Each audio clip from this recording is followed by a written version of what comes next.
Welcome to 1 Hour TV. This is Jim from 1 Hour Heating and Air Conditioning. If your air conditioner is blowing warm air or if your coil is icing, a lack of Freon could be the reason. Air conditioners can lose a little bit over time, so the good news is, if yours is low on Freon, it shouldn't take much to get your system operating properly again. If you're looking to test your system and then add Freon, you'll first need to be EPA refrigerant certified. Assuming you are, here are the 5 steps that you'll need to take. Step 1, be prepared. You should have gloves and goggles to protect yourself. When dealing with refrigerant, there's a chance of possible injury or even death from contact with escaping refrigerant or the high voltages inside your unit. So be careful. Step 2, shut off your system. Failure to do so can result in shock. At that point, the hoses from your gauge manifold can be attached to the pressure ports on the system low pressure hose to the suction line and the high pressure hose to the liquid line. Once connected, turn your system back on and let it run for 15 minutes. Step 3, take measurements and determine your current levels. You'll need the outdoor air temperature, the return air temperature at the air handler, the suction line temperature, and the liquid line temperature. Many units have a label on the inside of the electrical compartment cover that will show you if you need measure for superheat or subcooling. It should also have a chart that has the readings for superheat or subcooling for the outdoor temperature. If you do not have a charging chart on your unit, you will need to determine what type of metering device your system uses. This will either be a thermostatic expansion valve or a restrictor orifice. Step 4, add refrigerant.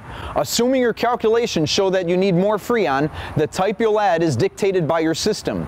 If you need R22, it needs to be added in a vapor state to the suction line. Blended refrigerants like R410A are added in the liquid state.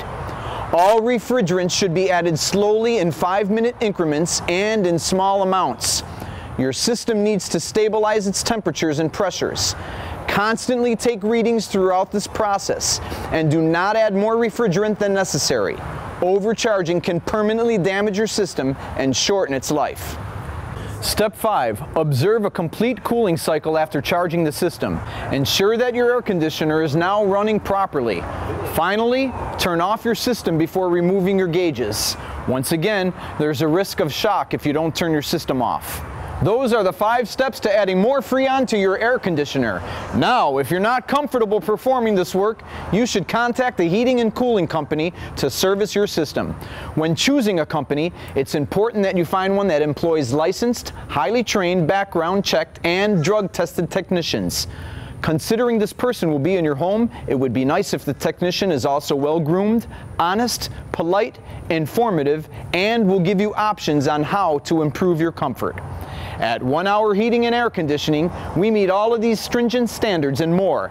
It's why only 1 in 33 technicians who apply at 1 Hour pass our rigid standards. See what makes us different. Give us a call and mention this 1 Hour TV episode on YouTube to receive an instant discount on our services. You can always count on receiving 100% satisfaction with 1 Hour Heating and Air Conditioning, guaranteeing you that we're always on time or you don't pay a dime. This is Jim from 1 Hour Heating and Air Conditioning and 1 Hour TV.